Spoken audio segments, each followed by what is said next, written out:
Hey, we've been talking about love, period.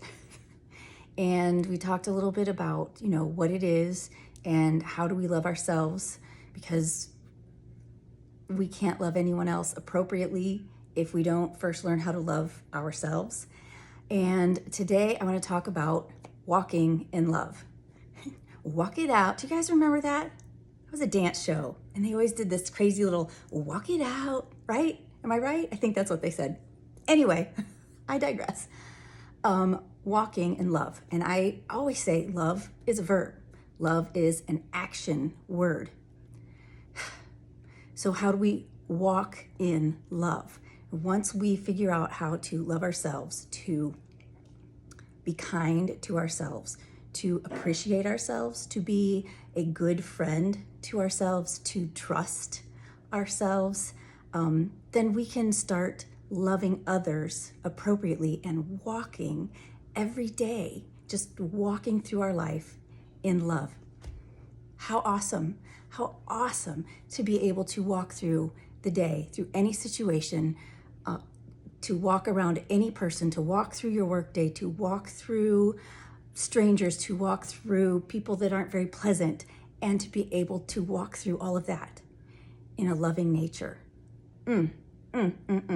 So love is an action word, and love, I think, is very uncomfortable, and we know it's love takes sacrifice.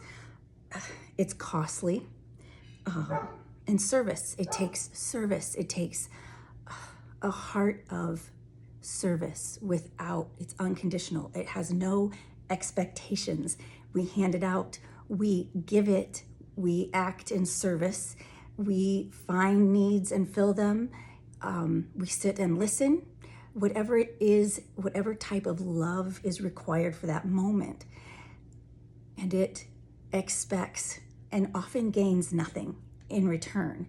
It's uncomfortable and it requires sacrifice. And that's why a lot of us, we just don't. We don't want to do that. It's uncomfortable. We don't want to really do that. We'll just scrape the surface.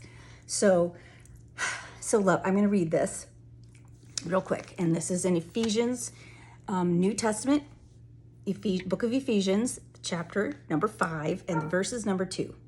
Live a life filled with love, following the example of Christ. He loves us and offered himself as a sacrifice for us, a pleasing aroma to God, a pleasing aroma, a pleasing fragrance. And that's that's when we walk in love.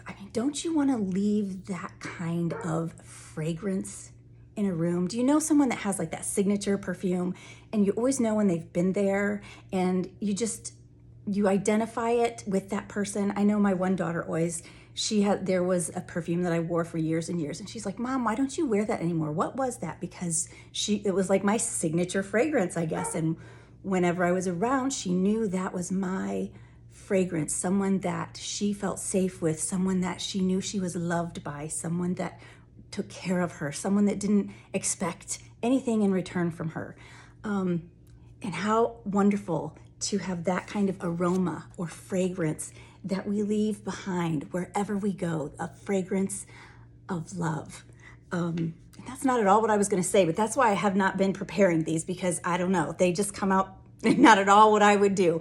And that is walking. When we have the true and honorable and right kind of love and value for our own selves, then we can see the value in anyone else, and we can then reach out, reach back, reach down, and pull someone along with our love, with our service for them. And then they can see Christ, they can see hope, they can see a world where there is love, where they are valued because of the way we walk and because of the beautiful fragrance that we leave behind. So let me encourage you to continue to learn about yourself and learning to love yourself, and then treating love as an action word and loving others and leaving that wonderful fragrance of love wherever you go. Amen, sister.